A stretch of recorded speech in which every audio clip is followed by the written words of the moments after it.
오늘 이 본문의 말씀을 가지고 나눌 은혜의 말씀의 제목은 감사할 일이 많습니다. 아멘. 네, 감사할 일이 많습니다 라는 제목을 주제를 가지고 오늘 은혜를 나누도록 하겠습니다. 제가 오래전이죠. 벌써 10년이 넘었으니까 일본 고베에 살 때 이야기예요. 고베시에서 3년 정도 산 시절이 있었는데, 그 여행용 가방 샘소나이트라고 하는 회사가 있어요. 이거 예배 중에 개인 회사를 이름을 해야 되나요? 샘땡나이트라는 그 브랜드 가방을 하나 사서 10년 동안 외국을 다니면서 썼던 가방이 하나 있었어요. 근데 여기 이제 바퀴가 요즘 어떻게 나오는지 모르겠는데, 예전에는 플라스틱 바퀴 사이에 가운데 이렇게 고무가 들어가 있어서 그걸 끌고 다닐 때 이렇게 딱 소리가 안 났었어요. 이런 데 다닐 때는. 근데 하도 오래 쓰다 보니까 그 가운데 있는 바퀴가 달아서인지는 어쩐지 모르지만 고무가 없어져 버렸어요. 끊어져가지고 두 개가. 그러니까 이제 마음대로 좀 가지도 않고 자기 멋대로 막 가방에 알아서 자기가 나를 인도를 하더라고요. 그러면서 소리가 요란했어요. 그래서 오사카 시내까지 나가서, 지금이야 이제 고베 시내가 대지진이 일어나고 난 다음에 지금 대도시가 됐지만, 그때 당시 고베시라고 하면 인천에서 좀 변두리 이렇게 속하는 그런 데였어요. 그러니까 웬만한 뭐 수리점 같은 것도 없었고 에이스 센터도 없어서 이제 오사카 시내까지 나갔어요. 근데 아무리 차에 싣고서 이렇게 막 몇 군데를 돌아다녀봐도 가방을 붙이는 데가 없더라고요. 그 선진국인 일본이라는 나라가 어째 수리점이 없어요. 이렇게 손으로 하는 수리점. 왜냐하면 일본은요, 우리가 마트에 가서 뭐를 사먹는 그런 공산품들은 우리나라하고 거의 별반 차이가 없어요. 우리도 지금 물가가 많이 올랐기 때문에. 그런데 우리 지금 미장원 가서 머리 한번 자르는데 얼마죠? 남자들은 8,000원 받거든요. 여성분들은 12,000원. 그럼 일본 사람들이 한국에 가서 머리를 자르고 가는 게 싸겠네요. 일본에서 이 미용이나 남자 같은 경우는 35,000원 정도 들어가고요, 여성 같은 경우는 약 6만원 정도가 들어갑니다. 한 5,800엔 정도 줘야 되니까. 이 상당히 사람의 손을 이렇게 거치는 서비스는 진짜 비싸요. 그러니까 웬만한 선 장발이에요. 그러다 한 번에 탁 쳐버립니다. 그 목욕탕을 가면 우리는 때밀이 아줌마가 있잖아요. 한 돌아 눕는다며요. 때를 안 밀어가서. 근데 그런 때밀이 아줌마들이 거의 세단, 아주 벤츠 같은 세단을 끌고 다녀요. 그 굉장히 이렇게 손으로 하는 거는, 개인 서비스를 받는 거는 고가입니다.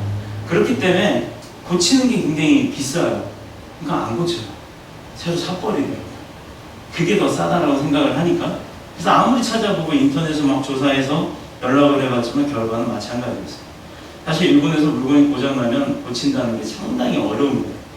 주위에 뭐 고쳐주는 그런 데도 없을 뿐더러 비싸서 일단 못하는 거예요. 자, 문제는 물건에 대한 이런 생각들이 반복이 되고, 또 세월이 가면서 그런 일들이 이렇게 쌓여가다 보면 결국에는 사람을 대하는 태도나 생각에서 모든 그런 생활의 현실들이 나에게 그런 생활에서 영향을 주게 된다는 것입니다.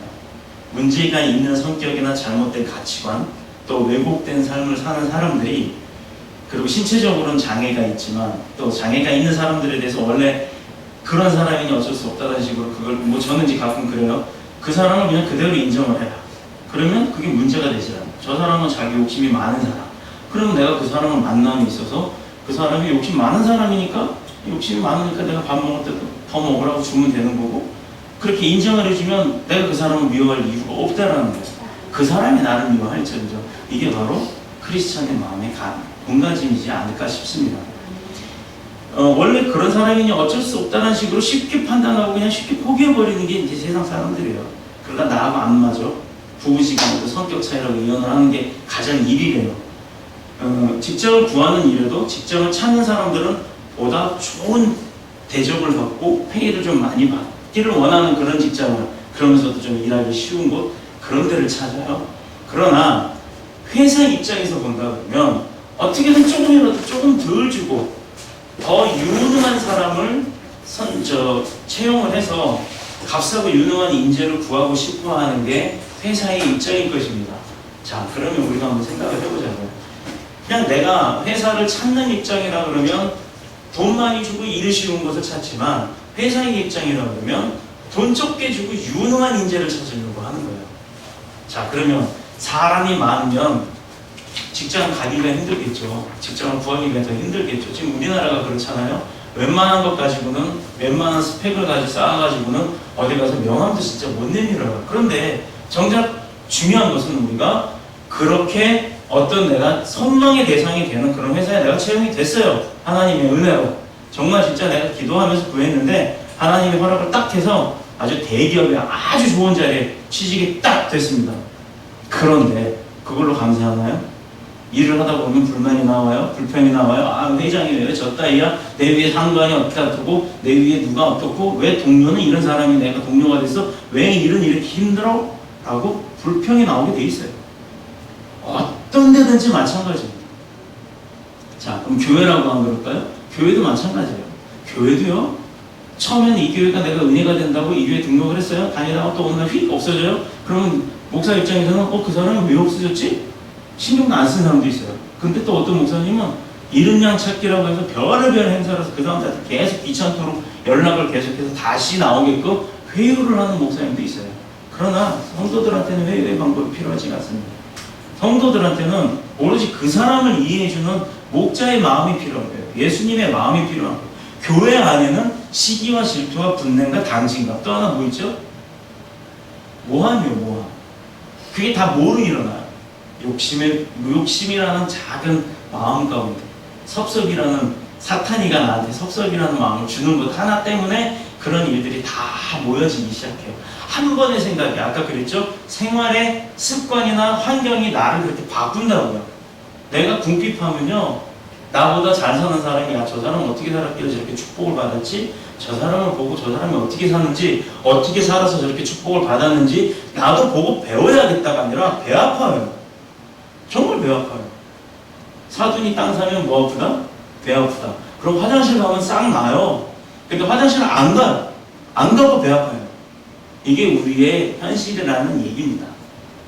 세상이 이러다 보니까 너나 할 것 없이 최고만을 추구해요. 제일 큰 교회, 제일 큰 건물, 아름다운 교회, 뭐 또 제일 뭐 좋은 교회, 뭐 이런 식으로. 근데 우리가 찾는 건요, 하나님이 제일 많이 와 계시는 곳이라는 걸 찾지는 않고 제일 큰 교회, 제일 큰 건물, 내가 제일 뭐 말씀 잘하는 목사 이걸로만 치중을 해요. 어제 결혼식을 갔다 왔어요. 정말 아름다운 결혼식이었어요. 결혼식에 갔는데 아니 대체 신부 측에 왔는지 신랑 측에 왔는지 구분이 안 가요. 왜냐? 신부 측도 신랑 측도 다 아는 지인이었고 그래서 정말 아름다운 선남 선녀가 결혼하는 걸 보고 왔어요. 거기까지만이었어요. 거기까지만 은혜가 됐어요. 근데 여러 가지로 생각을 해야 될 일들이 생기더라고요. 그런데 생각 안 하기로 했어요. 왜냐하면 생각을 하면 제가 시험 들잖아요. 우리 이정도 집사님 그렇죠. 듣지 말아요. 아니요, 들으세요. 듣고 판단을 해요. 그래서 뭐가 잘 됐고 잘못됐는지는 알아야 돼요. 그래서 내가 당하지 않는 거예요. 그래서 그렇게 하지 말아야지 하는 거지 그걸 배워야죠. 무조건 나 몰라 안 들어 이러면 내가 시험 들어 안 들어 이거는 시험 드는 게 오히려 더 강할 수가 있어요. 그랬다가 내가 아니라고 나는 그러지만 그러다가 들을 수가 있잖아요. 들으면 시험 온다. 그래서 그건 아예 듣지 마는 게 아니라 들으세요. 다 듣고 내가 저 사람이 저렇게 한 거에 대해서 나한테 시험 오니까 나는 저러지 말아야지 라는 부분을 내가 배우고 내 걸로 만드시면 그게 승리하는 방법 중에 하나입니다. 그래서 최고를 추구하는 것이 당연한 사회가 됐어요. 우리도 스펙이 최고가 돼야 뽑히잖아요. 내가 회사 사장, 회장이라 그래도 제일 공부 많이 했고 능력 있다라고 생각되는 사람을 뽑는단 말이에요. 그런데 그런 사람들이 배신을 한다고요. 어떻게 배신을 해? 기껏 회사에서 투자해서 가르쳐놨더니 누가 돈 더 준다고 그걸 샥 갚아요. 특히 중국으로 가는 회사 사람들 많죠? 이번에도 뭐 어느 자동차 회사 그 몇천억을 들여서 개발한 설계 도면이 넘어갔어요. 자, 이런 식으로 머리 나쁜 사람, 스펙 안 좋은 사람들은요, 시키면 시킨 거 나 주어라고 일을 해줘요. 어떻게 보면 회사 입장에서 그런 사람들이 더 필요한 겁니다. 믿음의 생활도 그래요. 믿음의 생활에서 내가 이거 이렇게 하면 하나님한테 이렇게 주겠지? 그거? 아니요. 우리는 몰라도요. 하나님이 모르실 것 같아요? 아신다니까요. 내가 어느 예배 들어갔으면 또 예배에서 뭐를 했으면 예배에서 뭐 찬양을 하고 또 교회를 섬겼고 새신자를 맞이했고 교육을 했고 여러 가지 부서에서 우리도 할 거지만 이제 그렇게 했다고 해서 하나님이 나한테 어떤 축복을 주실 거야 라는 계획이 있다 그러면 주실까요? 우리가 아이들을 키워보면 알잖아요. 어쩌다가 이제 뭐 명절 때 친척 집에 한번 갔어요. 세배를 했어요. 인사했더니 뭐 할아버지 할머니 외삼촌 외숙모들이 막 돈을 줬단 말이에요. 반가워서 줬단 말이에요. 우리는 용돈 해라 하고 정말 오랜만에 왔으니까 줬는데 그 다음에 또 거기 간다면 애들이 신나요. 머릿속에 계획이 뭐냐? 거기 가면 돈 주니까. 근데 갔는데 돈을 안 준단 말이에요. 어? 왜 지난번에 줬는데 지금은 안 주지? 괜히 그 앞에 가서 알짱알짱해요. 제가 그랬거든요. 제가 그랬어요. 제가 어렸을 때 그래서 막 할아버지 앞에 가서 막 이러고 괜히 누가 오면 손님이 오시거나 그러면 엄마한테 뭐 산다고 얘기해요. 엄마 나 뭐 필요했는데 뭐 사는데 얼마 필요해. 이러면 그 손님이 얼굴은 완전히 진짜 이상한 표정을 하면서도 주실 때가 있었어요. 자, 이게 내 계획이에요. 근데 하나님의 계획 가운데 내가 그렇게 한다 그러면 하나님이 뭐라고 했어요? 너가 봉사를 했기 때문에, 너가 여기를 섬겼기 때문에, 너가 최선을 다했기 때문에 내가 너한테 주는 축복이다라고 주시는데 그거 한번 받고 나서 내가 계속 그것 때문에 한단 말이에요. 그럼 하나님이 주실까요? 주세요. 물론 안 주시진 않아요. 그러나 하나님은 우리를 사랑하시기 때문에 그런 마음일 때도 주신단 말이에요. 그런데 더 주실 거를 그것만 주신단 말이에요. 우리가 그걸 깨달아요. 우리가 믿음을 갖고 승리하는 자는 축복을 받고 사는 사람은 살 수밖에 없는 거예요. 근데 요즘 교회가 뭘 얘기를 해요? 내내 축복받는 것만 얘기해요. 그 안에 예수님이 없다니까요. 축복만 가르쳐요. 교회 나오면 축복받는다. 교회 나오면 부자 된다. 교회 나와서 믿음 생활 열심히 하면, 헌금 생활 열심히 하면 네 집이 잘 살게 된다. 이건 당연한 거예요. 우리가 뭐 때문에요? 믿기만 하면 그건 받는 거라고. 우리가 그 당연히 받는 것 때문에 그걸 하냐고요. 그게 아니라니까요. 당연히 받는 거를 주시는 분 때문에 하는 거예요. 목적이 어디 있냐면 우리 목적이 다른 데가 있어요. 하나님이 주어서 기쁨을 주고 축복을 줘서 내가 그걸 누리면서 그것 때문에 기뻐서 왔는데 점점 타락해 가는 게 교회가 그런 모습 때문입니다. 교회만 탓하나요? 교회를 탓할 게 아니라 그 성도를 탓해야 돼요. 그런데 그 탓하는 사람들이 누구예요? 성도가 성도를 탓한다니까요. 하나님은 예수님 성령님은 그 사람을 탓하지 않아요. 그냥 기다려주고 계세요. 그런데 죽일 수는 없잖아요. 그렇기 때문에 주는 건 계속 주신단 말이에요. 근데 우리가 거기서 만족해야 될 사람들입니까? 왜? 지지난주의 말씀 가운데 우리가 뭐라고 그랬어요? 뭘 배웠어요? 하나님의 은혜, 사랑, 축복 그 돌보심을 받은 우리는 무엇을 해야 된다? 그것을 나눠야 된다고 했잖아요. 근데 나누는데 내가 100원 받아서 100원을 나눌 수가 있겠어요? 나 100원 쓰기도 바쁜데 100원 받았으면 못 나눠요. 근데 200원 받게 됐어요. 그럼 200원 받았으면 또 200원 다 써버려요. 그럼 또 못 나누잖아요. 300원 주셨어요. 300원도 마찬가지예요. 이런 의미가 100원 받아서 내가 살 수 있는 상황이 되면 100원이 넘는 것은 이제 베풀으라는 얘기예요. 그게 누구한테 어떻게 베푸는지는 저는 몰라요. 근데 마음 가운데 그런 감동이 옵니다. 제가 한 번은 그런 적이 있어요. 지하철 타고 가는데 제가 생전 지하철에서 구걸하는 사람들한테 돈을 적선을 해본 적이 없어요. 그런데 어느 날 연수동에서 이 얘기 했나요? 연수동에서 전철을 탔는데 어느 할머니가 껌을 못 팔았어요. 근데 앉자마자 아이고 주여 그 소리에 다 삭버렸어요. 나중에 알고 봤더니 정말 그 장애 아이들을 돌보는 할머니셨어요. 기관도 아니었어요. 제가 그런 마음을 주시더라고요. 여러분한테도 그런 마음이 올 때가 있습니다. 그게 돈이 많아서가 아니에요. 물질이 많아서가 아니에요. 그냥 작은 거 하나라도 아니면 그 마음이라도 가서 위로의 말씀 한마디라도 그렇게 전해야 되는 게 내 마음 가운데 감동이 온다 그러면 어떻게 하는 거예요? 즉시 순종하는 거예요. 우리의 믿음의 축복의 비결이 바로 즉시 순종에 있는 겁니다. 아침에 뭐 어디 내가 오늘 차를 가지고 어디 가기로 했어요. 가야 되는데 갑자기 차를 가지고 가지 말아야겠다는 마음이 들어요. 그러면 가지고 가지 마세요. 그 마음이 불안한 가운데 오는 마음이 아니라 그러면 기도하시고 그대로 순종하세요. 사고 날 걸 막아주시는 거란 말이에요. 여러 가지로 우리를 돌보시는 하나님이 급하실 때는 음성으로도 들려주시고요. 보여주시기도 해요. 환상으로. 또 꿈에서 보여주시기도 해요. 자, 그러나 감사하게도 우리 주님은 우리 죄로 인해서 오염되고 망가진 인생들을 버리지 않으신다 그랬죠. 도리어 십자가의 은혜로 품어주셨고 그 주님의 사랑 가운데 새롭게 하시는 줄로 믿습니다. 병든 자, 버림받은 자, 또 가난한 자는 물론이고 고통받는 자나 심지어 귀신 들린 자까지도 그래서 다 망가져버린 인생이라 할지라도 외면하지 않고 어떻게 해요? 직접 찾아가셔가지고 치료해 주시고 고치시고 새롭게 만들어 주시는 분인 줄로 믿습니다. 바로 여기에 하나님을 향한 우리의 인생의 감사가 숨어 있는 거예요. 세상으로 치면 벌써 수십 번도 버림받아야 돼 더럽고 추악한 사람들이에요. 그런 게 바로 우리라고.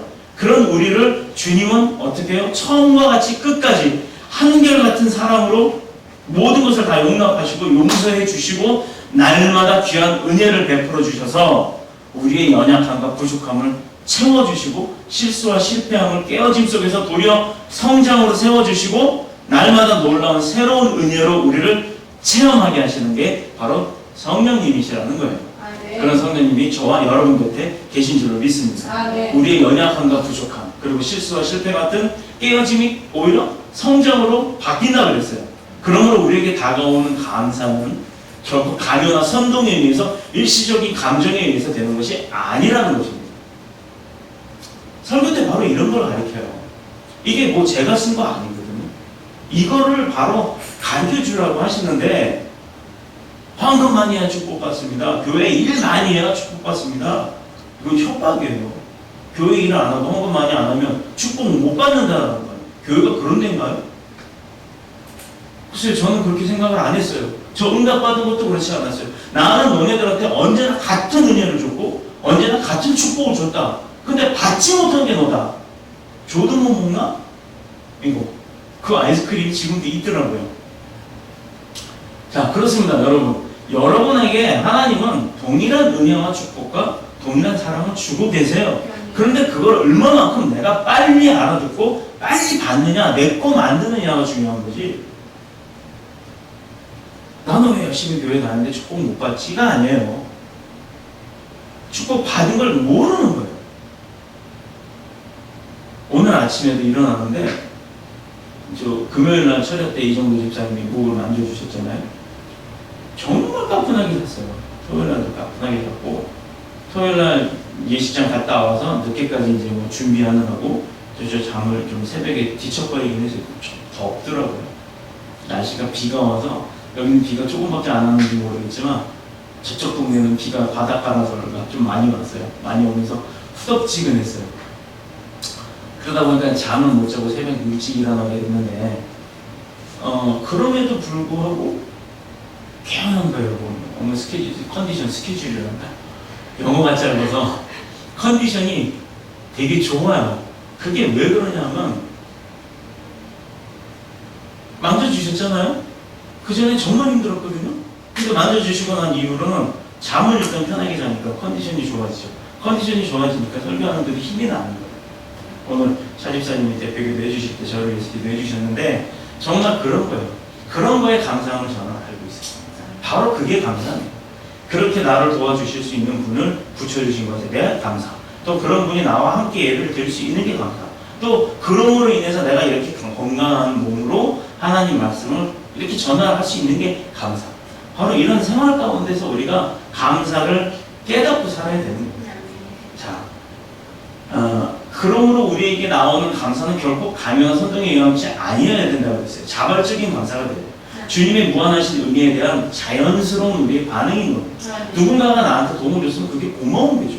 사람한테 고마움이에요.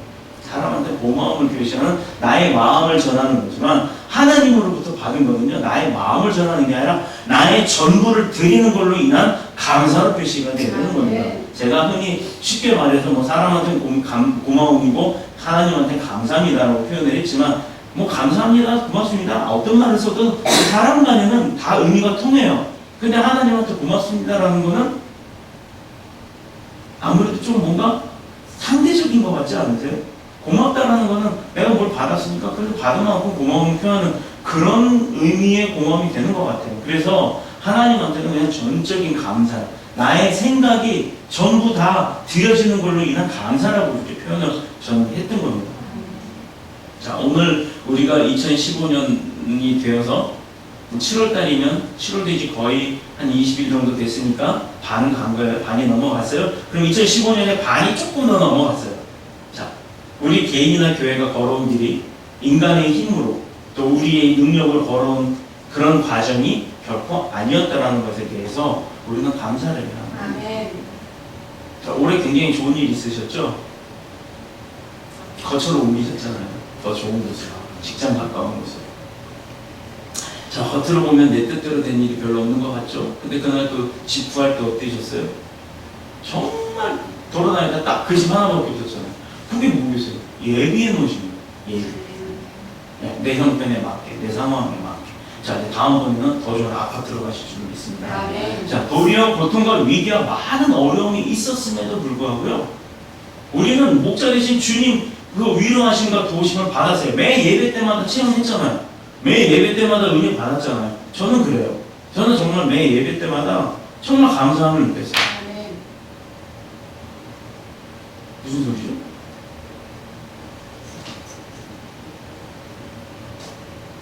예배 때마다 방해가 참 많아요. 앰프가 꺼지든가 막 이래요. 오늘도 이거 이미 나갔잖아요. 하지만 그럼에도 예배가 방해되진 않았어요. 아멘. 그게 바로 승리하는 거예요. 아멘. 그런 거 뭐 없으면 입소문으로. 그래서 우리 교회 좋은 거예요. 이거 있거나 없거나 다 드리잖아요. 자, 목자 되신 주님의 위로하심과 도우심 그리고 인도하심이 항상 우리 가운데 체험으로 있는 줄 믿습니다. 어느 개축교회 가면 우리 사부님 아니에요. 남편 몰래 통장을 3개나 만들었대요. 나중에 이 사실을 알게 된 목사님이 물었대요. 이거 왜 통장을 3개씩이나 만들었어? 물어봤더니 아이들이 장가가고 시집가게 되면 아파트 하나씩 장면해 주려고 매달 10,000원씩 주택부금을 넣었답니다. 자, 목사님이 하는 말이 1년을 넣으면 12만 원이고 10년을 넣으면 120만 원입니다. 그럼 20년을 넣어야 통장당 240만 원인데, 그러면 아파트 한 평에 1,000만 원이 넘는데 이거 언제 넣어가지고 애들 집을 사주래요? 이게 가능한 일이냐 대체? 그렇게 얘기를 했대요. 그 사모님 교통장 다 해약하고 다음 주일날 감사원금을 드리면서 하나님 우리 아이들을 어떻게 했다고요? 하나님 앞에 맡겨버렸대요. 아멘. 자, 이게 우스개 같은 이야기지만요, 사모님 믿음이 참 좋은 거예요. 내가 다른 목적으로 만들었던 거를 하나님한테 다 드려버렸어요. 다 드렸잖아요. 그게 두 랩돈이란 말이에요. 두 랩돈은 우리 돈으로 따지면 1원, 2원 정도밖에 안 되는 아주 하찮은 단위의 돈이었어요. 그러나 예수님은 그 두 랩돈을 받은 걸 가지고 드라크마보다도 더 값진 돈이라고 표현을 하셨어요. 왜? 2원 가지고 뭐를 하겠냐고. 지금 2원 딱 주면 2원 가지고 뭐예요? 은행에서도요 5원 미만은 버려버려요. 전산상에서도요 5원 미만은 10원으로 그냥 이제 0원이 돼버리고 5원 이상이 10원이 돼버려요. 그렇게 몇 원은 신경도 안 쓰는 돈이었는데, 저 어렸을 때 2원이면 아이스크림 2개. 그쵸? 그쵸? 네, 이렇게 잘라먹는 아이스크림 2개였어요. 그러나 지금 시대에 2원은 아무것도 아니잖아요. 그때 당시에 두 랩돈도 정말 아무것도 아니었어요. 근데 이 사모님이 드렸던 그 새 통장을 해약한 금액이 어떻게 올 것이었나? 하나님한테 맡겨버렸잖아요. 이 아이들 갈 때 다 맡깁니다. 아이들한테 지금 주시겠어요? 안 주시겠어요? 주신다니까. 아멘. 자, 겨우 몇백만 원 가지고 집 세 채 얻었다니까요. 아멘. 그게 하나님이 하시는 역사라는 거예요. 아멘. 자, 바로 이것이 부모의 마음이에요. 우리 자식들한테 어떻게 해주기 싶다. 나는 없어도 내 자식은 어떻게 해주기 싶다. 그러나 마음이 있고 마음이 간절하고 사랑하는 마음 가운데 소원이 더해진다고 이 세상의 일이 뜻대로 됩니까? 안 되죠. 뜻대로 안 돼요. 본문의 시편 내용은, 오늘의 시편 내용은 다윗의 아들 압살롬, 아들이 압살롬이에요. 이름 참 잘못 줬어요. 아버지를 압살시킬 놈이야. 압살롬. 이 반란을 겪은 후에 기록한 내용입니다. 자식이 부모를 죽이고 왕권을 뺏으려고, 아버지의 권력을 뺏어서 자기가 누리려고 아버지 신하들을 회유했어요. 그래서 구데타를 일으켰어요. 누가 생각이들 아들이 아버지를 이렇게 남도 아니고 아들이 아버지를 없애려고 이렇게 생각을 했겠어요. 그것도 어떤 왕도 아니고 다윗 왕인데 생각지도 못한 위기에 빠진 시편 기자는 하나님의 도우심과 베푸시는 그 은혜로 인해서 다시 제자리로 모든 것이 되돌아올 것을 알고 하나님 앞에 감사를 드리고 있는 거예요. 자, 이루어지지 않은 일을 이루어질 것이다 라고 믿고 하나님 앞에 구하고 있는 거예요. 내게 주신 모든 은혜를 내가 여호와께 무엇으로 보답할까 하였습니다. 여러분 하나님이요 여러분한테 주신 은혜를 하나님한테 뭘로 보답하실래요? 응? 응? 뭘로 보답할래요? 하나님이 나한테 주신 축복과 은혜를 내가 뭘로 갚을 수 있겠어요? 정답은 하나예요. 갚을 수 있는 게 없어요. 갚을 수 있는 게 없다니까요. 우리 능력 갖고 뭘 할 수 있겠어요?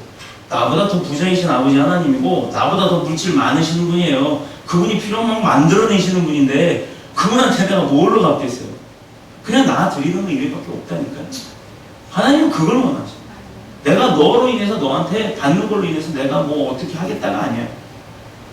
하나님은 너를 받겠다는 거예요. 나를. 그런 하나님 앞에 나를 드리시는 저와 여러분이 되시길 축복합니다. 어려움을 당할 때는 경황이 없어요.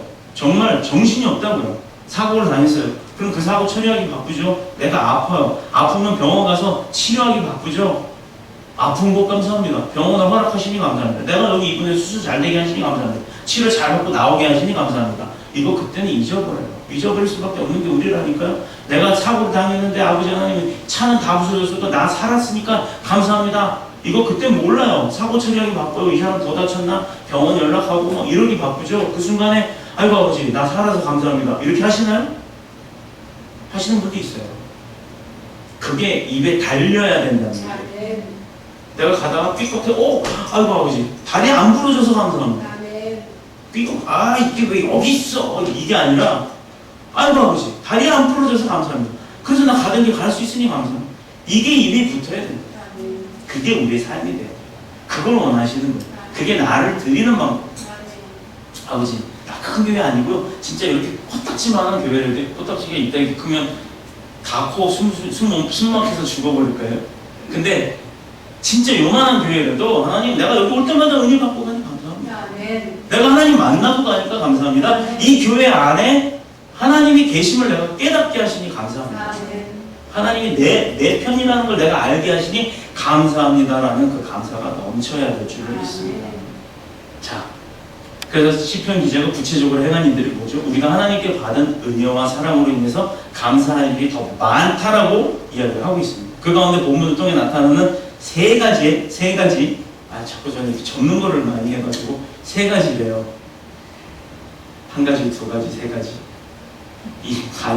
이 습관이 되어버렸어요. 애들하고 장난치다 보니까. 그 세 가지의 내용을 가지고 감사를 회복하였으면 합니다. 첫 번째로 말씀 가운데요. 내가 구원의 잔을 들고 여호와의 이름을 부른다라고 했어요.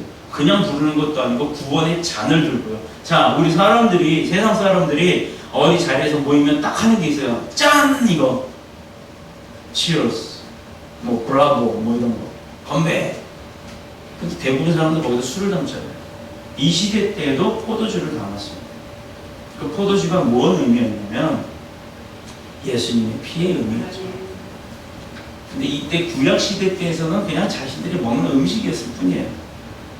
먹는 음식으로서 잔을 들고 축배를 들었던 거예요. 자, 내가 구원의 잔을 들고 여호와의 이름을 불러서 술 들고 하나님 했겠어요? 이것도 주니까 주여가 이랬나요? 그 주하고 같은 주인가?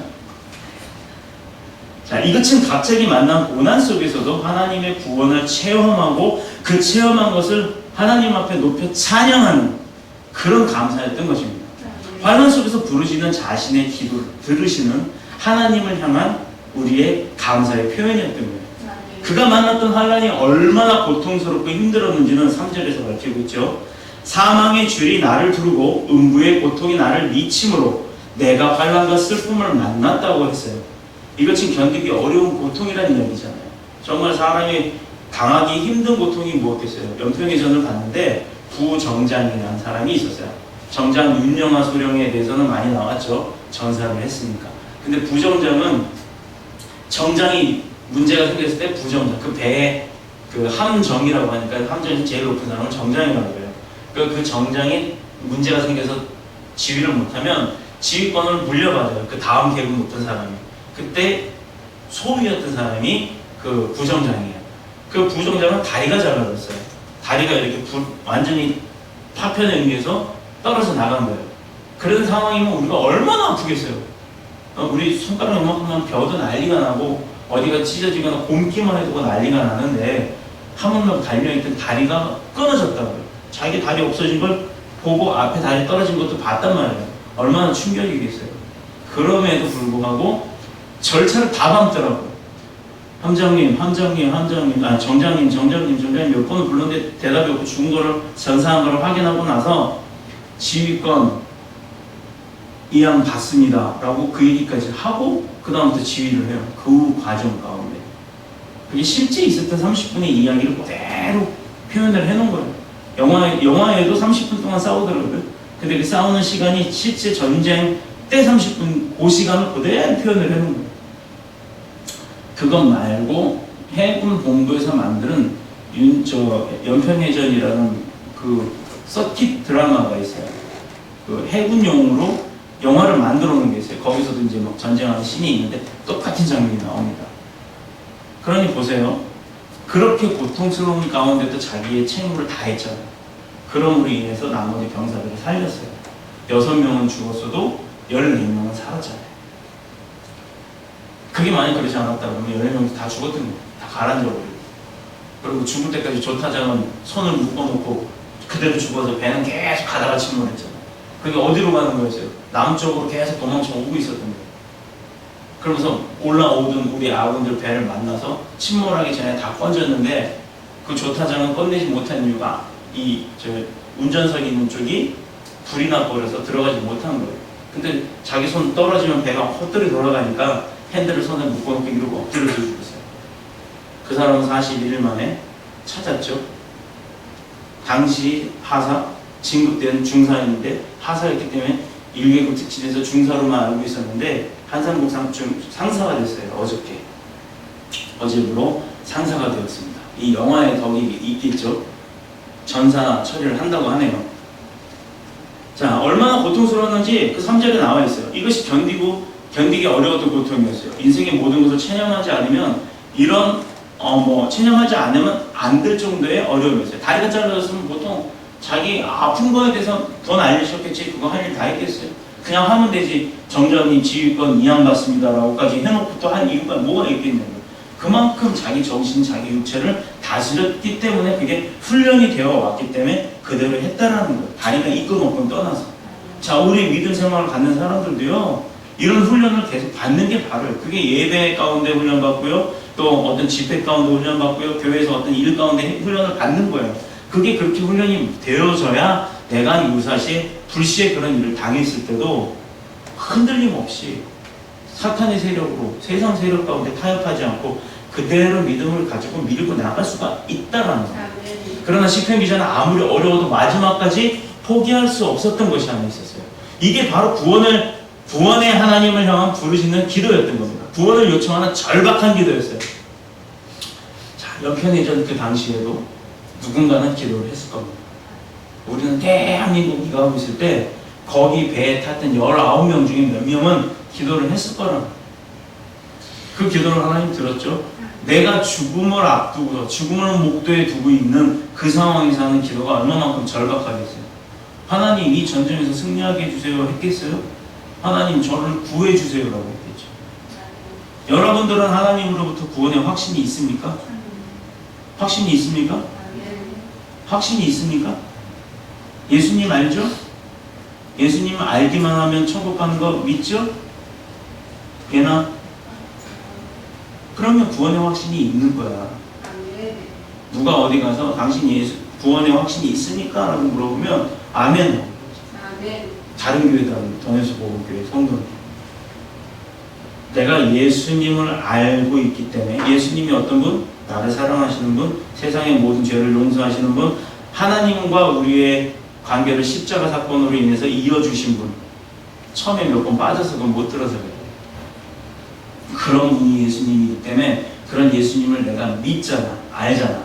알고 믿지? 어떤 일을 하셨던 분인지를. 그러면 믿는 것 하나만 가지고 내 영혼이 구원 받는다라고 말씀하셨거든요. 믿음만으로 내가 영혼이 구원을 받는단 말이야. 그러면 예수님을 알고 내가 믿으면 나는 구원 받은 거야.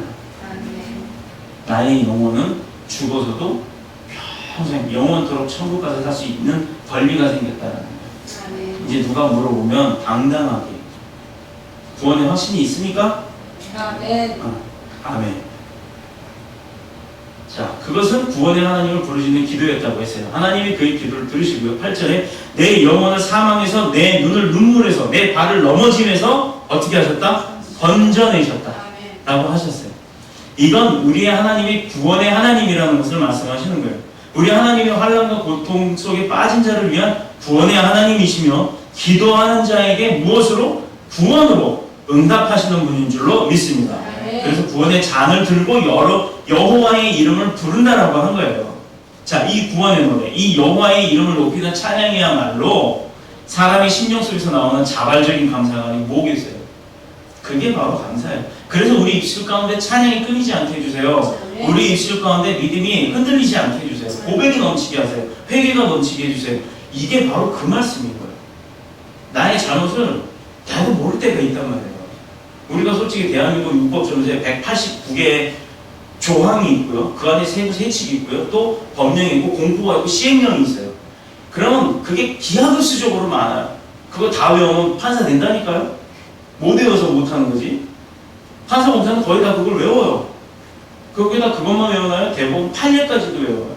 그러니 이게 머리가 보통 이상한 게 아니죠? 그런 사람들이 외웠는데 그 사람들이라고 그거 다 지키고 사나요? 자, 쉽게 얘기할게요. 여러분 10계명 다 지키고 사세요? 다 지키고 사세요? 응? 자, 10개의 조항도 잘 못 지키고 살 때가 많아요.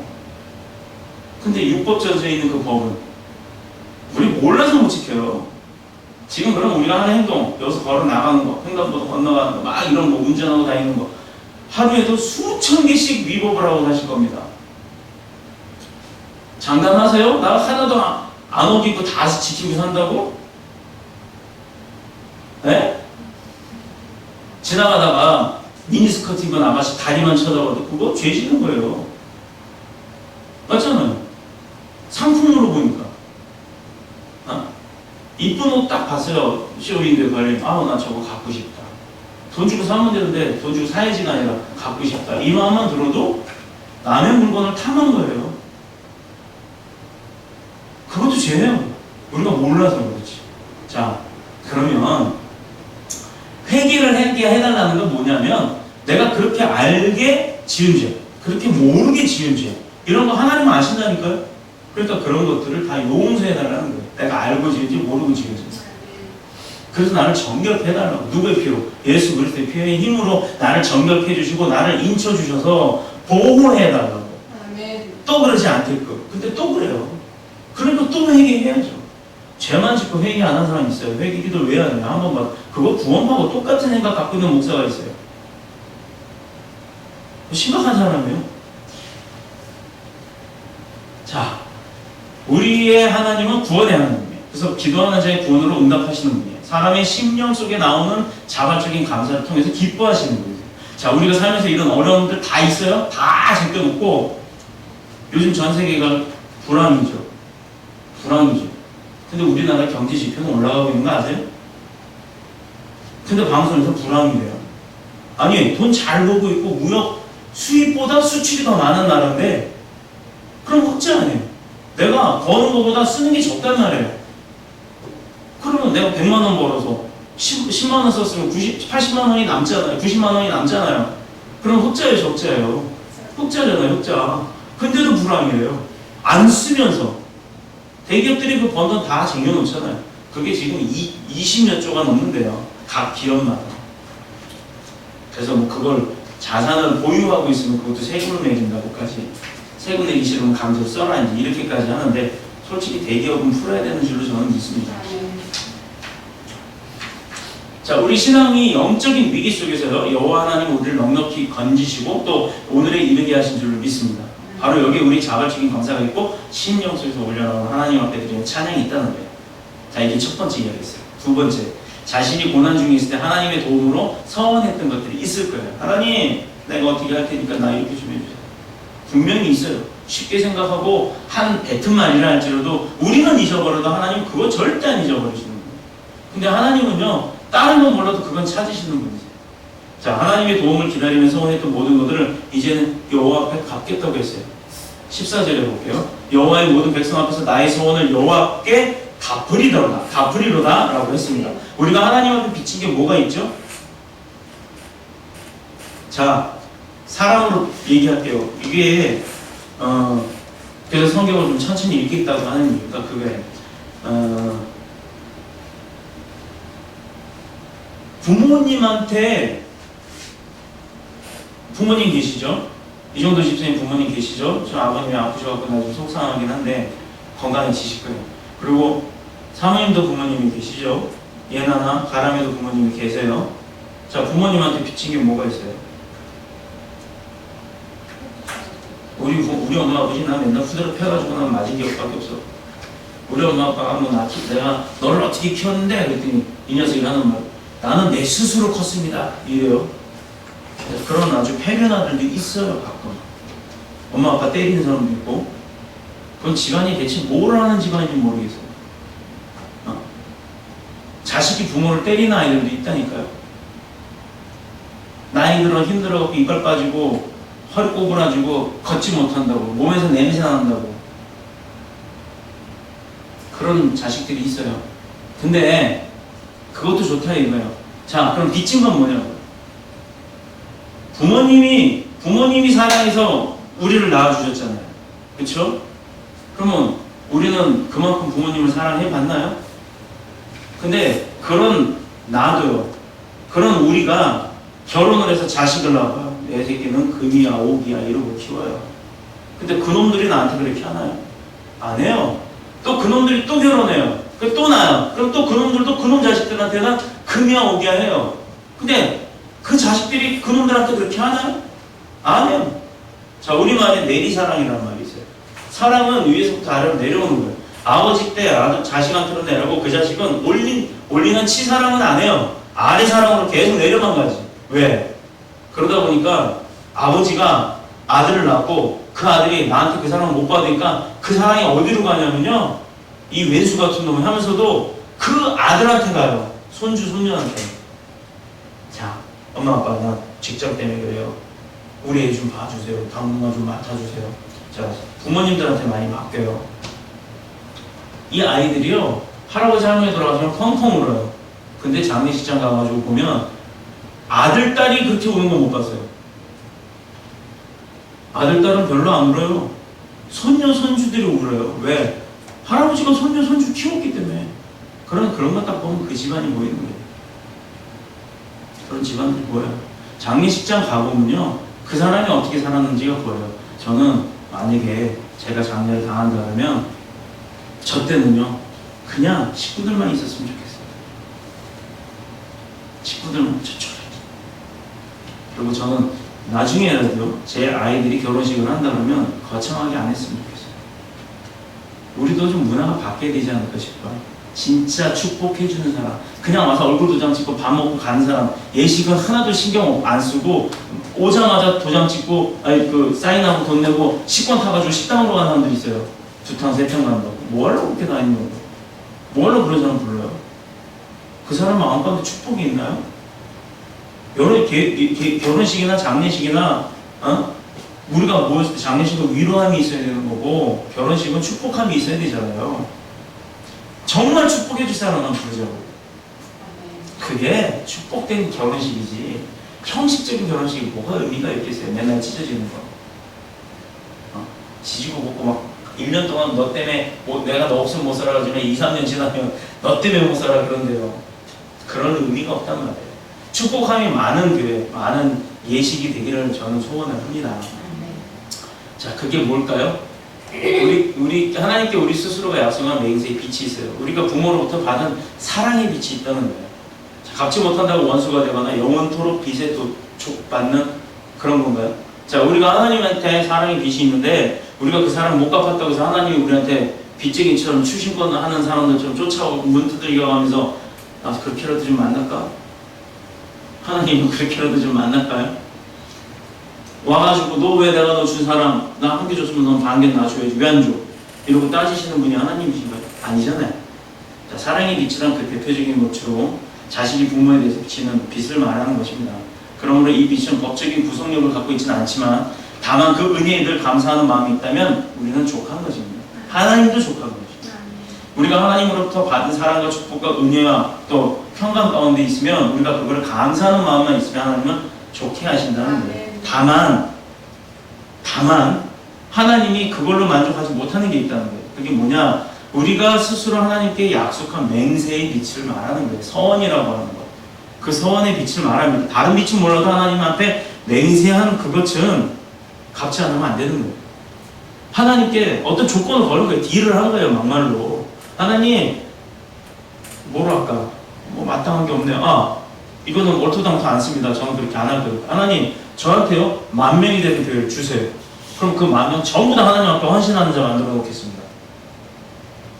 근데 이렇게 한 적 없거든요. 안 할 거예요. 그렇게 10,000명 교회면은 뭐 김상환 목사님 같은 그런 교회겠죠. 어마어마한 교회가 되겠죠. 그럼 그 10,000명이 운영되는 교회라면 얼마나 많은 또 비리가 생기겠어요.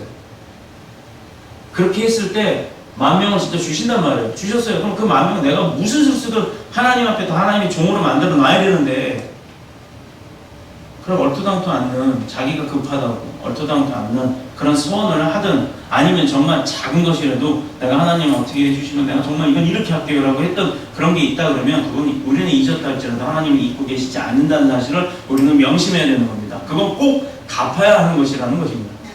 자, 삼손의 부모도 아들 삼손을 나실인으로 태어나게 했지만 하나님 앞에 드렸어요. 나실인이 뭐예요? 이방인이잖아요. 이방인이지만 하나님 앞에 삼손의 엄마가 드렸단 말이에요. 그래서 사도 바울은 갱그리아에게 머리를 다 깎아버렸어요. 시편 기자는 자신이 환난의 고통 속에서 벗어나자마자 지체하지 않냐고 어떻게 했어요? 하나님 앞에 향한 소원을 어떻게 하겠다? 실행하겠다. 그 백성들 보는 앞에서 내가 실행하겠다라고 했어요. 그리고 실행을 했습니다. 그것은 아무도 모르게 은밀하게 행한 게 아니라 그 모든 백성들이 보는 앞에서 약속대로 했단 말이에요. 우린 여기서 조심해야 될 사실이 한 가지 있어요. 뭘 조심해야 되냐? 하나님께 기도하는 중에 서원하고도 그 약속을 갚지 않는 경우가 많은데요. 우리가 잊어버릴 때가 있어요. 기도해놓고 기도의 제목도 잊어버려요. 본인이 내가 기도를 해놓고 그 기도에 우리가 다 경청하는 대표기도도 듣고 다 하면서 잊어버려요. 대표기도는요 하시는 분도 중요하지만 듣고 아멘하고 같이 화답했잖아요. 화답했으면 그게 다 본인의 기도가 되는 거예요. 본인의 기도가 되었기 때문에 그렇게 살게끔 본인도 노력을 해야 하는 거예요. 건강하게 해달라고 해주셨죠. 저 진짜 이제 운동해야 돼요. 부담되지만 운동되게 할 겁니다. 살도 빼야 되고요. 또 건강해야 또 좋은 말씀 드릴 거 아닙니까? 저도 그런 부담이 와요. 하지만 그거 나도 아멘 했단 말이에요. 그건 동의를 했다는 얘기예요. 그렇게 되기를 원합니다 라고 아멘 했단 말이에요. 그러니까 그렇게 돼야죠. 노력도 안 하고 기도만 받아먹는 사람들이 있어요. 성도의 기도로 목숨이 살아나고 죽을 것 가운데서도 살아났음에도 불구하고 그 성도에 이용한 사람들도 있어요. 그럼 어떻게 되겠어요? 그 소원 잊어버린 거잖아요. 그럼 잊어버린 대로 하시겠죠. 그건 저는 모르는 일이에요.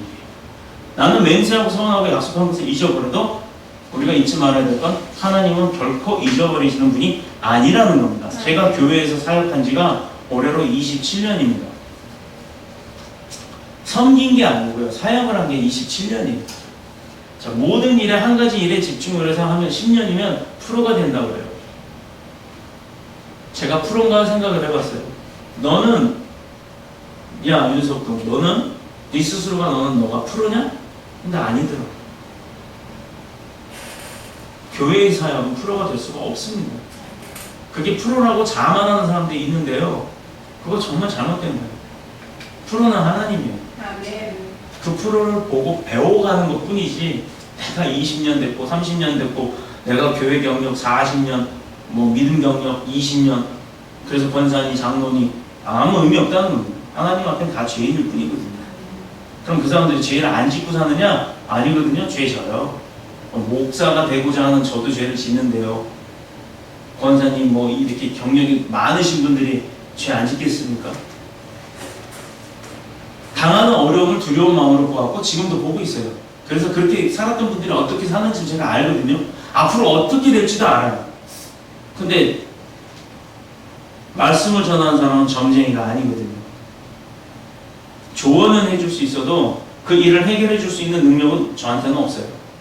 오로지 하나님한테 계시는 거예요. 그러나 조금 더 말씀을 이해하고 있기 때문에 말씀에 비해서, 세상에 비해서가 아니라 말씀에 견주어 봤을 때 어떤 게 좋겠습니다라고 조언을 해주는 것 뿐이지 제가 해결할 수 있는 능력은 저한테는 없기 때문이에요. 제가 만약에 그러면 복채 받아야죠.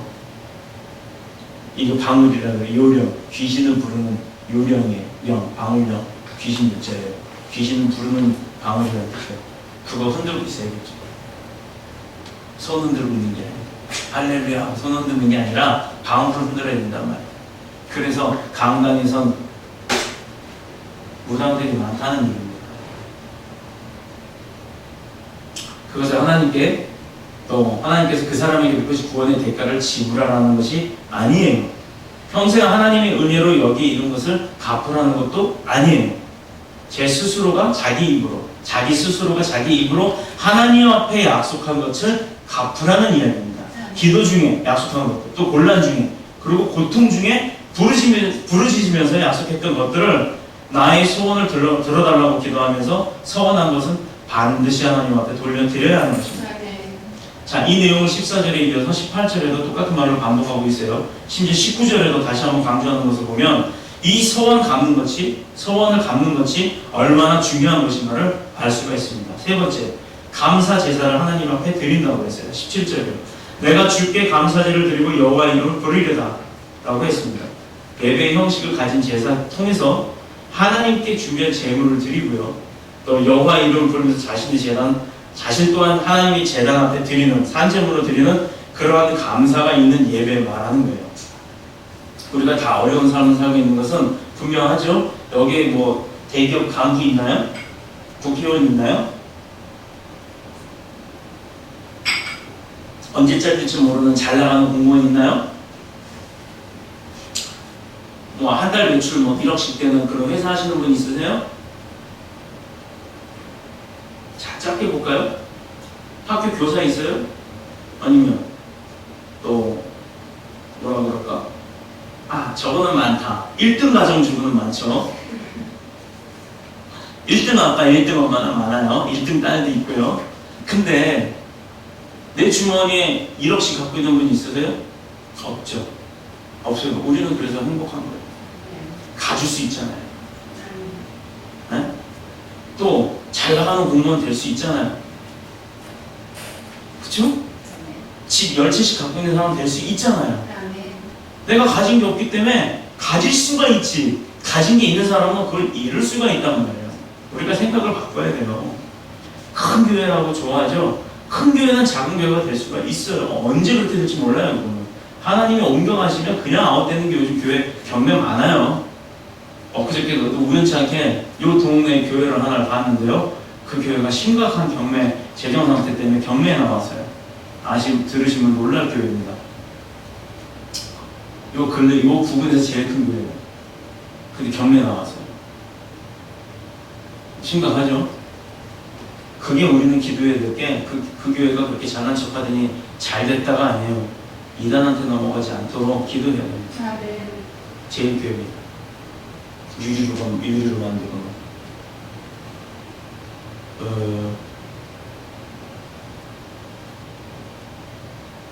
우리가 삶을 살면서 가장 고통스러운 게 뭐가 있죠? 하나님께서 못 듣는 거. 제 사모님 답네요. 맞습니다. 우리가 영적으로 막혀 있을 때, 영적으로 막혀 있으면요 모든 게 다 불만스럽고 불평스러워요. 그럴 수밖에 없어요. 보이지가 않으니까, 들리지가 않으니까 모든 게 다 짜증이 나고 화가 나요. 요즘에 그게 너무 심각해져 갖고요. 황당한 일 많잖아요. 후 가다가 깜빡이 딱딱딱딱딱딱 피어나 빵 하고 지나가지고 갑자기 앞에 불을 퍽 받고 쭉 갔다 또퍽 받고. 요즘은 그거 비디오를 찍기만 하면 다 처벌한대요. 근데 실상 처벌을 안 내려주고 있어요.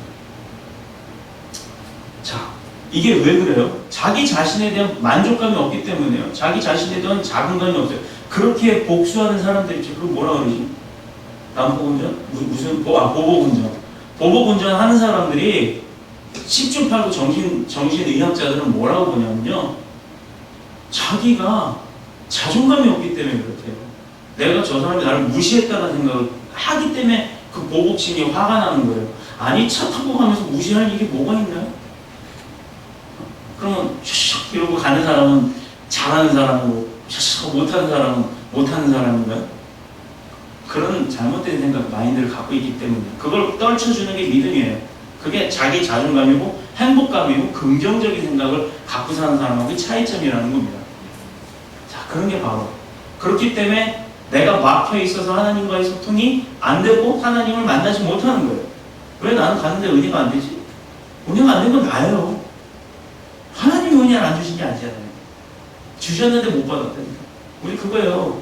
비가 막 쏟아지는데 우산 써서 나는 비 안 맞고 좋다라고 하지만 실상적으로요. 우리가 잘 생각해 보면요. 이제 올 거예요. 오늘 내일 비 오면 한번 우산 쓰고 실험해 보세요. 야, 나 비 안 맞았다 행복하다라고 가지만 바진 다 젖어 있어요. 바진 다 젖어요. 등에 가방 메고 가요. 아, 나 비 안 맞는다. 이게 다 그 가방으로 떨어져요. 가방 다 젖어요. 그런 걸 모른다니까. 진짜 우산으로 가리고 해를 손으로 가리고 이거. 자, 하나님을 향한 감사는 사람의 삶을 풍요롭게 하는 줄로 믿습니다. 고난 중에도 평안과 기쁨을 주기 때문이죠. 그러나 불평은 반감, 시기, 질투, 미움, 그리고 원망, 다툼, 분노를 가져오게 하고요. 여기서 더 많은 고통을 느끼게 하는 거예요. 이게 바로 사탄의 공격이고 사탄의 계략입니다. 믿음이 있는 자, 믿음 생활하는 사람에게는 더욱더 그런 공격이 더 많다는 거예요. 감사를 통해서 감동이 일어나길 원합니다. 감사를 통해서 용서가 시작되길 원합니다. 감사를 통해서 우리 자신은 겸손해지고 또 감사를 통해서 우리 즐거움이 시작되는 줄로 믿습니다. 자, 어떤 사람은 자꾸 가까이 하고 싶은데 어떤 사람은 멀리 하고 싶은 사람이 있어요. 무슨 차이가 있겠어요? 정말 긍정적이고 감사하고 고마움을 입으로 표현하는 사람도 있어요. 그런 사람한테는 더 주고 싶고요. 더 가까이 가고 싶고 더 만나고 싶고 그래요. 근데 불평만 하는 사람이 있어요. 또 어둡고 부정적인 이야기만 해요. 뭘 좀 같이 하자 그러면 안 된대. 그거 해서 되겠냐고. 무슨 일을 좀 기획을 하고 논의를 하면요. 그거 해갖고 되겠냐. 날도 더운데 나가면 그게 전도가 되겠어요? 이런 사람들이 있어요. 아니 그래서 차까지 갖고 나가서 거기다 음료수 시원한 것도 넣고 가는 사람도 한 잔씩 주는데 그거 공짜로 준대. 요즘에 또 사이다에 뭘 타가지고 할머니 돌아가셨는데 그런 건 줄 알고 의심을 하나요? 더더욱 있잖아요. 웃기는 게 있어요. 길거리에서 전도지 나눠주면 그거 버리고 가는 사람이 시원한 음료수 준다 그러면 교회 가면서도 가서도 마시고 이러면서 마셔요. 그러고 들어가면 나는 저리 나가는데 이러면서 가요. 그거 정말 아이러니한 생각들이죠. 웃기는 거예요. 그러나 저는 믿습니다. 교회에서 헌금으로 여러분들이 십시일반 걷어서 내주 그 헌금으로 이루어진 전도지나 그런 음료수나 요구르트 한 병이라도 먹고 마시고 만져본 사람들은 다 하나님이 부르시는 자인 줄로 저는 믿어요.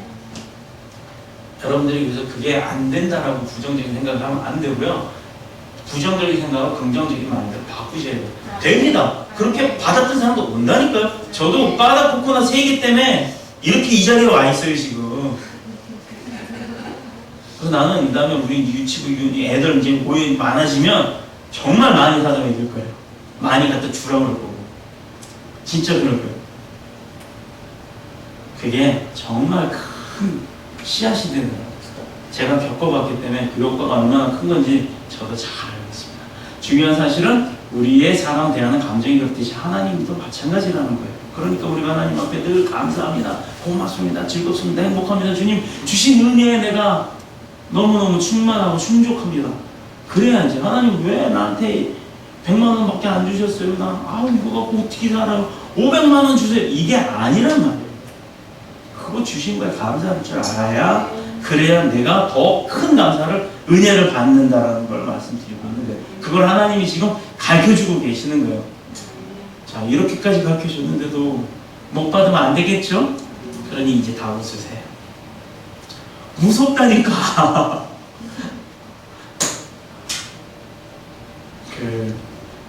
참 가람이가 예배드리는 모습이 참 은혜가 되는 게 뭐냐면 안 놓치려고, 말씀을 안 놓치려고 피곤하죠. 졸립죠. 지금 거의 40분 넘도록 말씀을 하고 있는데 졸릴 수도 있어요. 그래요, 맞아요. 그게 사람이니까 졸려요. 저도 말을 하는 저도 졸릴 때가 있는데, 근데 그거를 안 놓치려고 눈에 힘을 주고, 가뜩이나 눈도 이만해가지고. 근데 그게 참, 저도 이렇게 이쁜데 하나님 얼마나 예쁘시겠어요. 자, 이제 마치겠습니다. 예배 자체가 하나님을 향한 감사의 우리의 감정을 드러내는 것이에요. 그 감사가 있는 예배가 바로 진정한 예배인 줄 알아요. 찬양도 그래서 열심히 하라는 거고요. 우리가 찬양은 늦어도 40분에 시작을 해요. 자, 조금만 더 일찍 옵시다. 우리가 조금만 더 일찍 오는 노력도, 왜 찬양을 할 때 참석을 하자고 하냐면, 제가 찬양을 못해서 안 오시나 싶어갖고 좀 걱정도 돼요. 그래도 제 찬양 듣지 마시고 본인의 찬양을 드리란 말이에요. 모르는 찬양 배우자고요. 우리 교회가 어떤 교회예요? 세상 문화를 일로 끌어들이는 문화. 자, 이제 조만간에 우리 사모님이 뮤지컬 팀하고 조인을 할지 몰라요. 지금 섭외가 된 팀이 있어요. 뭐 인천 팀은 아니고 다른 팀인데, 이렇게 해놔야 또 사모님도 열심히 하시겠죠. 그쪽에서 뮤지컬 작곡가로 초빙을 하려고 해요. 지금 거기는 발레 팀도 있고 뮤지컬 팀도 있고 아이들로부터 시작되는 어떤 기획되어 있는 팀이에요. 뭘로 될지 안 될지는 아직 몰라요. 일단 만나봐야 되고 의견도 조율을 해. 근데 그 사람들이 크리스찬인지 아닌지도 모르는 상황에서 가는 거예요. 어쩌면 이게 하나님의 뜻이라면 성사를 시켜주실 것이고, 하나님의 뜻이 아니면 흐지부지 되겠죠. 근데 가서 또 우리는 좋은 계기를 만들어낼 거예요. 세상 문화를 교회 안으로 끌어와서 그 문화를 다시, 그 문화를 가지고 복음을 전파하는 교회가 우리 교회라고 했잖아요. 그래서 그런 팀들을 붙여주시는지도 전 모르겠어요. 자, 이제 사역이 내년부터는 제가 많이 바빠지겠지만, 아직까지 올해는 제가 준비하는 단계라 조금은 루즈해서 제가 여러분들한테도 좀 미안해요. 그러나 내년부터는 좀 많이 바빠질 겁니다. 그래서 제가 기도 가운데 늘 하는 게 동역자 붙여달라고 얘기를 하는 거예요. 저 혼자 할 수 있는 게 아니거든요. 예배 자체가 하나님을 향한 그 감사에 우리의 마음을 표현하는 거라고 했어요. 그러면 감사가 없는 예배는 참된 예배가 아닌 거죠. 그렇죠? 자, 감사가 없는 예배는 찬송을 불러도 신이 나지가 않아요. 또 감사가 없는 모임에 그 말씀, 아무리 좋은 말씀이 와도 졸릴 수밖에 없어요. 제가 그 얘기해요. 졸려도 교회 와서 예배 때 졸아. 조는 거 누가 뭐라고 안 해요. 얼마나 피곤했으면 그러겠어요. 근데도 그럼에도 왔잖아요. 그게 얼마나 복돼요. 근데 본인이 못 받아요. 그거는 제 탓은 아니죠. 그죠? 근데 하나님은 그것도 기뻐하신다는 거예요. 아예 안 나오는 것보다 와서 주는 게 더 낫다라는 거죠. 그렇게 해서 잠깐 듣는 것도 아멘이라고 했어도 그거 내가 받았으니까 내게 되는 거란 말이에요. 자, 성령님의 역사도 감사가 없는 예배는 없다는 얘기입니다. 누가복음 17장에 보면 10명의 문둥병자가 나와서 고침을 받는 사건이 있었어요. 이 얘기만 하고 마치겠습니다. 자, 예수님이 오셔서 문둥병자 10명 고쳐줬어요. 그래서 가갖고 뭐라고 얘기했어요? 고쳐주시고 나서 가라! 가서 전해라! 라고 했어요. 어디로 가라 했어요? 자기 살던 각자 10명의 마음으로 다 가라 했더니 신났어요. 자, 생각해보세요, 여러분. 여러분이 지금 요즘에 아토피 심한 애들 있죠? 아토피 심한 애들 여기 표면 보면 어떤 줄 아세요? 손잡고 가기도 껄끄러울 정도로 여기가 이렇게 일어난 데다가 뻘겋고 긁어서 딱지가 앉아가지고 무슨 굳은 살 베긴 것도 아니고 정말 보기 흉해요. 팔만 그러나요? 목, 얼굴 심지어 난리가 아니에요. 근데 그런 것만 봐도 그거 전염되는 거 아니잖아요. 근데도 이런다고요. 생김새만 보고 그 아이의 마음이 어떤지 모르고. 근데 어른들이 우리가 보는 그런 마음에 야, 너 살이 왜 그러냐? 이만 한마디 얘는 상처를 받아요.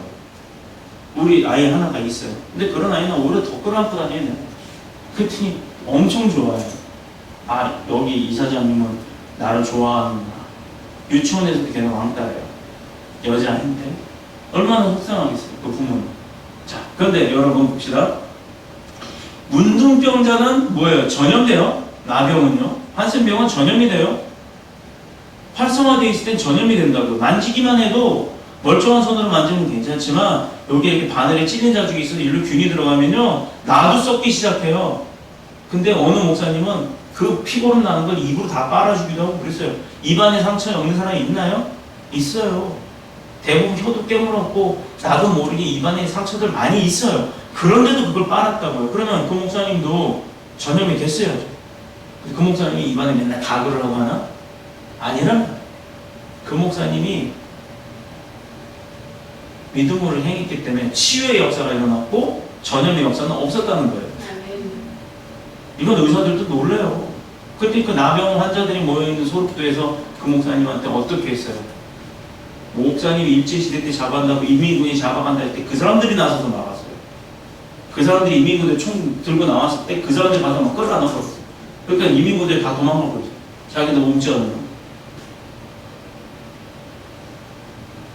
제가 며칠 전에 이정도 집사님 저를 위해서 죽으셨지 이날에 어떤 상황에 따라서 그럴 수 있다고. 저 정말 감사해요. 그건 쉽게 말할 수 있는 게 아니거든요. 그런 분이 나한테도 한 분이 있다는 건 전 정말 행복하다. 자, 그럼 여러분들은 예수님에서 돌아가실 수 있나요? 네, 맞습니다. 우리 지금 우리 교회는 전부 100% 교회예요, 우리 교회. 얼마나 좋게 100% 다 아멘 하셨어요. 이런 교회 있나요? 없다니까요, 진짜. 그래서 우리 교회가 축복받는 교회입니다. 아멘. 우리 교회가 은혜 받을 수밖에 없는 교회가 바로 그렇기 때문에 은혜 받을 수밖에 없는 거예요. 아멘. 하나님이 이렇게 이뻐하시는 거예요. 하나님이 이렇게 사랑하시는 거예요. 그렇기 때문에 우리 교회에 나오시는 분들이 다 복된 분들이 되시는 줄로 믿습니다. 아멘. 자, 이렇게 문둥병자 10명을 고쳐서 다 갔는데요. 그 중에 누가만 왔다고? 한 사람만 되돌아왔어요. 9사람은 고쳐줬더니 신나서 가라 그랬다고 진짜 막 가가지고 자기 나았다는 거 이야기하러 갔어요. 근데 그 중에 가다가 어떤 사람 하나가 되돌아와서 진짜 예수님 감사합니다 하러 왔어요. 자, 그때 예수님이 뭐라고 그랬나요? 내 믿음이 너를 낫게 하였다. 내 믿음이 너를 낫게 하였다가 아니라 네 믿음이 너를 낫게 하였다. 그 감사함이 있는 네 믿음이 너를 낫게 한 거다. 오늘 칭찬하셨어요. 자기를 더 낮추셨잖아요. 예수님 이런 분이에요. 자, 그런 분한테 감사를 하면 어떤 은혜가 온다? 더 많은 은혜가 온다는 거예요. 아멘. 그러니 내가 이만큼 받은 걸 만족하지 마시라는 겁니다. 정치가 된다니까요. 교회도 부흥이 돼서 부흥이 안 되는 이유가 있어요. 교회 안에 예수님이 없기 때문에 부흥이 안 되는 거예요. 심지어 부흥이 안 되는 건 둘째치고 성도들 떠나가기 시작해요. 그랬는데도 뭐 겉으로만 아무 의미 없다는 거예요. 자, 어둠에서 빛으로, 저주에서 축복으로, 또 고통에서 평안으로, 묶임에서 자유를 받게 하시는 분이 예수님의 사랑인 줄로 믿습니다. 그 사랑이 받는 방법은 그 감사함이 있는 예배를 통해서 우리가 받을 수 있다는 것, 그리고 우리가 그 감사함을 표현함으로 인해서 받을 수 있다는 것, 미완성의 축복이 된다는 그런 사실이라는 것. 자, 내 믿음이 너를 구원하였다. 그 단 한 사람의 믿음이 감사함이 있었다는 것 우리가 잊지 마시길 바랍니다. 너의 감사는 이 믿음이 너를 새 사람 되게 했다. 그 말이에요. 자, 우리가 바뀌려면 우리가 감사함을 해야 돼요. 감사를 느껴야 돼요. 감사를 갖고 살아야 돼요. 자, 이렇게까지 이제 다 들으셨는데 이제 불평, 불만, 시기, 질투하실 거예요? 없죠. 그럴 분이 없단 말이에요, 우리는. 그래서 오늘 예배 때 분명히 서원하셨어요. 예수님 위해서 죽을 수 있다고. 그렇다고 하나님은 죽이시지 않으세요. 그런 마음을 보여드렸기 때문에 그 마음으로 사시길 바랍니다. 그래서 갑절이 아니라 만배의 축복을 받는 저와 여러분이 되시기를 그리스도이신 예수님의 이름으로 축복합니다. 아멘. 기도드리겠습니다.